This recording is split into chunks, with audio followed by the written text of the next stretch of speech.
Hi, எல்லோருக்கும் வணக்கம். Welcome to உங்கள் நான் கமல்ஹாசன்ஸ். இந்த வீடியோவில் நம்ம கமல் சார் பற்றின ஒரு புதிய தகவல் தான் டிஸ்கஸ் பண்ண போகிறோம்.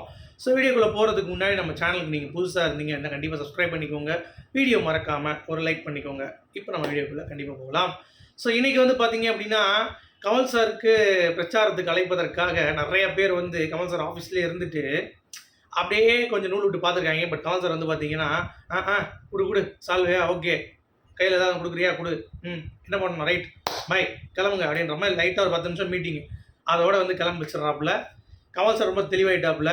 இனிமேல் இவங்களுக்குலாம் வந்து நம்ம வந்து ஒரு முக்கியத்துவம் கொடுத்தோம் அப்படின்னா நம்மளை முடிச்சு விட்ருவாங்க. நம்ம வாங்கின எம்பி சீட்டை பார்த்துட்டு நம்ம பார்த்துட்டு போயிடுவோம். நம்ம தொண்டர்களை வந்து பார்த்தீங்கன்னா இனிமேல் என்ன சொன்னாலும் சரி அவருடைய குரல்லேருந்து எல்லாமே தழுதுழுந்து போயிடுச்சு கமல் சார்.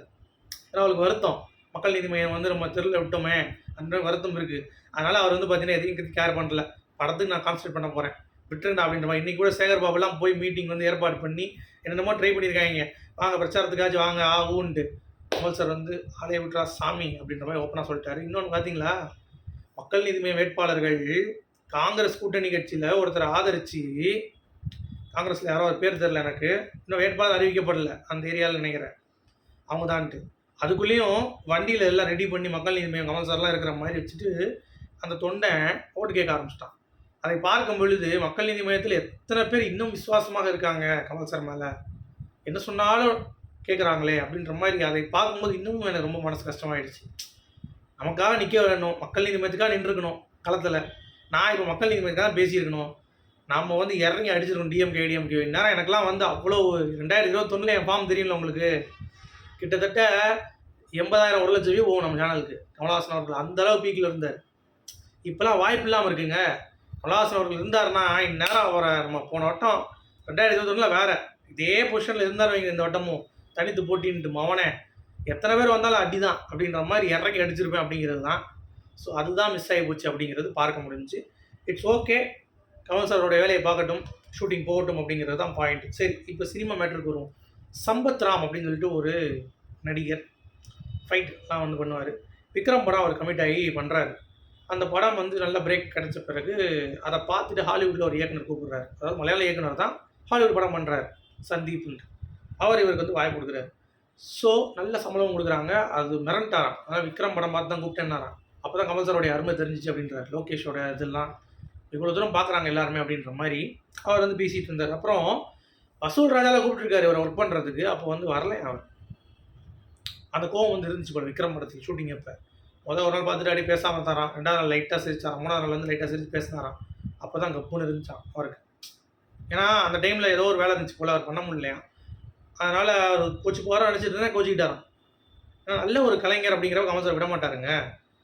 நீங்கள் யோசிச்சு பாருங்களேன், சின்ன சின்ன கலைஞர்களாக இருக்கட்டும், இல்லை ஃபைட் மாஸ்டர், அந்த ஃபைட் மாஸ்டர், இந்த ஃபைட் மாஸ்டர், எவனா இருக்குமே திறமை இருக்குது அவங்ககிட்ட, என்ன இருக்குது, ரைட் வா அப்படின்னு யூஸ் பண்ணுவார். அப்படிப்பட்ட ஒரு கோல்டன் ஆப்பர்ச்சுனிட்டி அந்த சம்பத் ராம் வந்து மிஸ் பண்ணிட்டார்ல. அந்த ஒரு கோவத்தை வந்து கமல் சார் வந்து காட்டியிருக்காரு. அதை சித்ரா லக்ஷ்மணன் சார் வந்து இன்டர்வியூ கொடுத்துருந்தார்ல, அதில் வந்து பார்த்திங்கன்னா பேசியிருக்காரு. ஓகே, சரி. இன்றைக்கி விஜய் பிரச்சாரம் நடந்துச்சு. அதில் ஒரு அம்மாவும் ஒருத்தவங்க டப்புன்னு கீழே விழுந்துடுறாங்க. ஒன்று விஜய் அவர்கள் இறங்கி வந்து போய் பார்க்குறாரு. இதை பார்த்தவொடனே பார்த்தியா இந்த மாதிரி தலைவர் யார் இருக்காங்களான்னு கேட்குறாங்க. அதை கேட்டுன்னு எனக்கு ரொம்ப காமெடியாக இருந்தது. என்னன்னா, டேய் இது இவர் இப்போ பண்ணுறாரு, ரைட், நல்ல விஷயந்தான், அதில் வந்து நான் மாற்றுக்கிறது இல்லை. பட் 2021 ஏதாச்சும் அவர் வர்றப்போ முன்னாடி நடக்குது. அவர் அப்படி கிடையாது. டக்குன்னு வந்து பார்த்தீங்கன்னா அங்கே போகிறப்ப ரோட்டில் எங்கேயோ அடிபடுது. இவர் கார் எடுத்து போயிட்டுருக்காரு. அவங்க தான் பேசி ஏற்றுறாங்க. அப்போ வந்து பார்த்தீங்கன்னா டக்குன்னு சொல்கிறாங்க, சார் அங்கே ஒரு அடிபட்டுருக்குன்னொன்னே தூக்கு அப்படின்னு சொல்லிட்டு அங்கேருந்து தூக்கி கார் இருக்குல்ல அது மேலே ஏற்றி, அவர் காரை உள்ள அந்த ஆக்சிடென்ட் ஆனவங்களை ஏற்றிட்டு நீங்கள் கிளம்புங்க ஹாஸ்பிட்டல்னு சொல்லி அனுப்பிட்டார். என்ன பான்னு பார்க்குறீங்க, அதுதான் கமல்ஹாசன். அவருக்கு நீங்கள் போட மாட்டீங்க. தேங்க்யூ அப்படின்ற மாதிரி தான் இருந்துச்சு. யோசிச்சு பாருங்கள். இப்போ இந்த மீட் பண்ணி டிஎம்கே வேட்பாளர்லாம் வந்திருக்காங்க. அவங்கள ஆதரித்து மக்கள் நீதி மையம் வந்து இறங்கி பேசுகிறாங்க. நிறைய பேர் எவ்வளோ ஆதரவு கொடுக்குறாங்க பாருங்கள் கமல் சாருக்கு. அப்போ எந்த அளவுக்கு இருந்திருக்குன்னு சொல்லி பாருங்கள். 2021 நம்மளுடைய ஓட்டு கமல்ஹாசன் அப்படின்ற மாதிரி வச்சுருந்தோம். ஆனால் 2026 யார், நீங்களே சொல்லுங்கள் மக்களே, யார் அது யாரும் நீங்கள் சொல்ல மாட்டீங்க, பட் யோசிச்சிருப்பீங்க. ஆனால் நான் பேசின majority of the Kamal sir fans வந்து நோட்டாக தான் போட போகிறாங்களாம். இப்போதைக்கு நான் பேசின வரைக்கும் சொல்கிறேன். ஒரு சில பேர் என்டிக்கு போட போகிறேன்னாங்க, ஒரு சில பேர் டிவிக்கு போட போகிறேன்னாங்க. But majority of the votes நோட்டாக தான் போகுது அப்படிங்கிறது தான். ஸோ இதனாலே டிஎம்கேக்கு ஒரு மிகப்பெரிய ஒரு சரிவு காத்துட்ருக்கு அப்படிங்கிறது பார்க்க முடியுது. இதை நீங்கள் எப்படி பார்க்குறீங்க அப்படிங்கிறத சொல்லுங்கள். அடுத்து பாரதி ராஜா அவர்கள் பூரண குணம் அடைஞ்சிட்டாரு. அவர் வந்து வீட்டுக்கு வந்துட்டார்.